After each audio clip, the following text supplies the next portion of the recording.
I think 218 10,000 plus some thing کوئی تعداد ہے جو ادھر لائی گئی,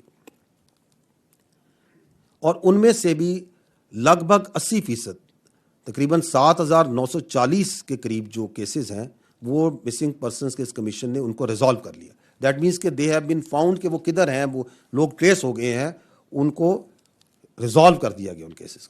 پیچھے 22-23% کیسز رہ گئے جن پہ بڑی محنت کے ساتھ اور ایفیشنسی کے ساتھ وہ جو انڈیپینڈنٹ کمیشن ہے وہ کام کر رہا ہے. تو government takes it very seriously, قانون نافذ کرنے والے ادارے اس کو بڑا سیریسلی اس مسئلے کو لیتے ہیں. لیکن یہ مسئلہ جو سا ہے, اگر آپ تھوڑا زوم آؤٹ کر کے دیکھیں تو دنیا کے لیول پہ یہ جو باقی ممالک ہیں اس میں تو مسنگ پرسن کی تعداد, اور ترقی یافتہ ممالک میں اس کی تعداد کہیں جگہوں پہ تو لاکھوں تک میں جاتی ہے.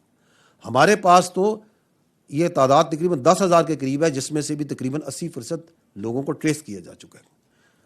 فرق صرف یہ ہے کہ یہاں پہ اس مسئلے کے اوپر بڑھ چڑھ کے ایک پروپیگنڈا بنایا جاتا ہے اور اس کو بہت بڑھا چڑھا کے بیان کیا جاتا ہے, اور اس میں کچھ مخصوص سیاسی عناصر بھی شامل ہیں, کچھ میڈیا کے عناصر بھی ہیں, کچھ این جی اوز بھی شامل ہیں, کچھ باہر سے جن لوگوں کے تانے بانے ملتے ہیں, کچھ ایسے لوگ بھی شامل ہیں جو باہر بیٹھ کے.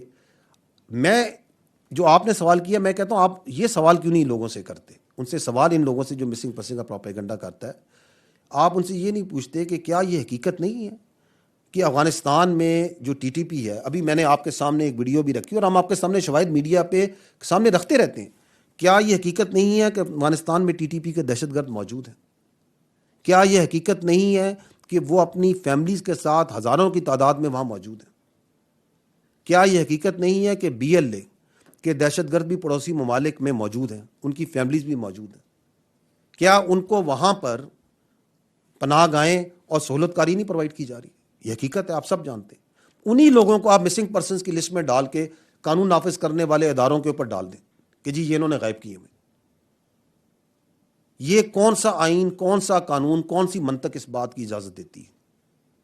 کیا یہ حقیقت نہیں ہے کہ پاکستان میں بہت سے بچے, بہت سے لوگ معاش کی وجہ سے, دوسری وجوہات کی وجہ سے اللیگلی بھی یہاں سے مائگریٹ کرتے ہیں, جاتے ہیں, بہت عرصے تک ان کے بارے میں کچھ نہیں پتہ چلتا, ان کو بھی آپ مسنگ پرسن میں ڈال کے قانون نافذ کرنے والے اداروں پہ ڈال دیں. یہ کون سے آئین اور قانون اور کون سی منطق کے مطابق ہے؟ کیا یہ حقیقت نہیں ہے کہ یہاں پہ بہت سے لوگوں نے اور مافیاز نے اپنی پرائیویٹ جیلیں بھی بنائی ہوئی ہیں, ان کو وہاں ڈال کے وہ بھی قانون نافذ کرنے والے اداروں پہ ڈال دیں؟